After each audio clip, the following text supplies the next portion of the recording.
ಪಾವಗಡ ತಾಲೂಕಿನ ರಾಜವಂತಿ ಗ್ರಾಮದ ಸರ್ಕಾರಿ ಪ್ರಾಥಮಿಕ ಶಾಲೆಯು ಅತ್ಯಂತ ಜರ್ಜರಿತ ಸ್ಥಿತಿಯಲ್ಲಿದ್ದು, ವಿದ್ಯಾರ್ಥಿಗಳ ಭವಿಷ್ಯದ ಜೊತೆ ಚೆಲ್ಲಾಟವಾಡಲಾಗುತ್ತಿದೆ ಎಂಬ ವರದಿಗಳ ಹಿನ್ನೆಲೆಯಲ್ಲಿ ಸಿವಿಲ್ ನ್ಯಾಯಾಧೀಶರಾದ ಮಾದೇಶ್ ಅವರು ಶಾಲಾ ಆವರಣಕ್ಕೆ ಹಠಾತ್ ಭೇಟಿ ನೀಡಿ ಪರಿಶೀಲನೆ ನಡೆಸಿದರು.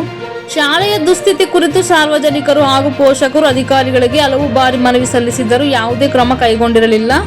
ಈ ಬಗ್ಗೆ ಮಾಧ್ಯಮಗಳು ಹಾಗೂ ಸಾಮಾಜಿಕ ಜಾಲತಾಣಗಳಲ್ಲಿ ವ್ಯಾಪಕವಾಗಿ ಸುದ್ದಿಗಳು ಪ್ರಸಾರವಾಗಿದ್ದನ್ನು ಗಂಭೀರವಾಗಿ ಪರಿಗಣಿಸಿದ ನ್ಯಾಯಾಧೀಶರು ಖುದ್ದಾಗಿ ಸ್ಥಳಕ್ಕೆ ಧಾವಿಸಿ ಪರಿಸ್ಥಿತಿಯನ್ನು ಅವಲೋಕಿಸಿದರು. ಶಾಲೆಗೆ ನೀರಿನ ಪೂರೈಕೆ ಇಲ್ಲ, ಖಾಲಿ ಸಿಂಟೆಕ್ಸ್ ಟ್ಯಾಂಕ್ ಇದೆ, ನೀರನ್ನು ಬೀದಿಗಳ ಮೂಲಕ ತರಲಾಗುತ್ತಿದೆ ಎಂದು ಅಡುಗೆಯವರು ತಿಳಿಸಿದರು. ಬಿಸಿ ಊಟವನ್ನು ತಿಂದು ನೋಡಿ ಗುಣಮಟ್ಟದ ಶುಚಿ ಇಲ್ಲ ಎಂದು ಅಸಮಾಧಾನ ವ್ಯಕ್ತಪಡಿಸಿ, ಕುಡಿಯುವ ನೀರು ಸೇರಿದಂತೆ ಮಕ್ಕಳಿಗೆ ಮೂಲ ಸೌಕರ್ಯ ಕಲ್ಪಿಸಲು ಕಾರ್ಯಪ್ರವೃತ್ತರಾಗಬೇಕು ಎಂದು ಬಿಇಒ ರೇಣುಕಮ್ಮ ಗ್ರಾಮ ಪಂಚಾಯಿತಿ ಅಧಿಕಾರಿಗಳಿಗೆ ಸೂಚಿಸಿದರು. ಸಮಸ್ಯೆಯನ್ನು ಶೀಘ್ರ ಬಗೆಹರಿಸಿ ಮಕ್ಕಳಿಗೆ ಮೂಲ ಸವಲತ್ತು ಕಲ್ಪಿಸಬೇಕು, ಈ ಬಗ್ಗೆ ಸಮಗ್ರ ಮಾಹಿತಿ ನೀಡಬೇಕು ಎಂದು ಅಧಿಕಾರಿಗಳಿಗೆ ನ್ಯಾಯಾಧೀಶರಾದ ವಿ ಮಾದೇಶ, ಸಿಎನ್ ಮುನಿರತ್ನಮ್ಮ ಸೂಚಿಸಿದರು. ಭೇಟಿಯ ಸಂದರ್ಭದಲ್ಲಿ ಶಾಲೆಯ ಪ್ರತಿಯೊಂದು ಕೊಠಡಿ ಹಾಗೂ ಶಾಲಾ ಆವರಣವನ್ನು ವೀಕ್ಷಿಸಿದ ನ್ಯಾಯಾಧೀಶರು ಅಲ್ಲಿನ ಮುಖ್ಯ ಶಿಕ್ಷಕರು ಹಾಗೂ ಸಹ ಶಿಕ್ಷಕರಿಂದ ಶಾಲೆಯ ಪ್ರಸ್ತುತ ಸ್ಥಿತಿಗತಿ ಮತ್ತು ವಿದ್ಯಾರ್ಥಿಗಳು ಎದುರಿಸುತ್ತಿರುವ ಸಮಸ್ಯೆಗಳ ಕುರಿತು ಮಾಹಿತಿ ಪಡೆದರು. ಶಾಲಾ ಕಟ್ಟಡಗಳು ಶಿಥಿಲಗೊಂಡಿರುವುದಕ್ಕೆ ತೀವ್ರ ಅಸಮಾಧಾನ ವ್ಯಕ್ತಪಡಿಸಿದ ಅವರು ತಕ್ಷಣವೇ ಶೀಘ್ರ ದುರಸ್ತಿ ಕಾರ್ಯವನ್ನು ಕೈಗೊಳ್ಳಬೇಕು, ಶಾಲಾ ಶಿಕ್ಷಕರಿಗೆ ಮತ್ತು ಪಂಚಾಯಿತಿ ಅಭಿವೃದ್ಧಿ ಅಧಿಕಾರಿಗಳಿಗೆ ನೋಟಿಸ್ ಕೊಡುವಂತೆ ಇಒ ಮತ್ತು ಬಿಇಒ ಅವರಿಗೆ ಕಟ್ಟುನಿಟ್ಟಿನ ಆದೇಶ ನೀಡಿದರು. ಶಾಲೆಯ ಲಭ್ಯವಿರುವ ಅನುದಾನವನ್ನು ಬಳಸಿಕೊಂಡು ತುರ್ತಾಗಿ ಶೌಚಾಲಯ ನಿರ್ಮಾಣ ಕಾಮಗಾರಿ ಕೈಗೊಳ್ಳಬೇಕು.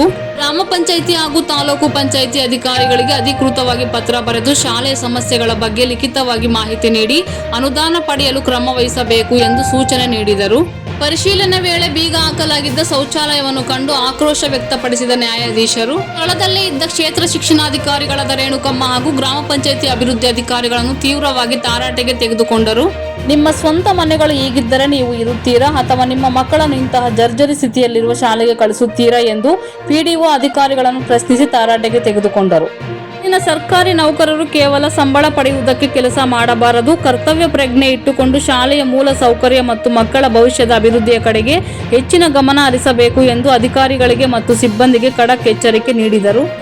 ಸರ್ಕಾರಿ ಶಾಲೆಗೆ ಬಡವರ ಕೂಲಿ ಕಾರ್ಮಿಕರ ಮಕ್ಕಳು ಬರುತ್ತಾರೆ ಎಂಬ ಕಾರಣಕ್ಕೆ ಇಷ್ಟೊಂದು ನಿರ್ಲಕ್ಷ್ಯ ವಹಿಸುವುದು ಸರಿಯಲ್ಲ. ಶಾಲಾ ಕಟ್ಟಡ ಯಾವಾಗ ಬೀಳುತ್ತದೋ ಎಂಬ ಆತಂಕದಲ್ಲಿ ಮಕ್ಕಳು ಪಾಠ ಕೇಳುವಂತಾಗಿದೆ.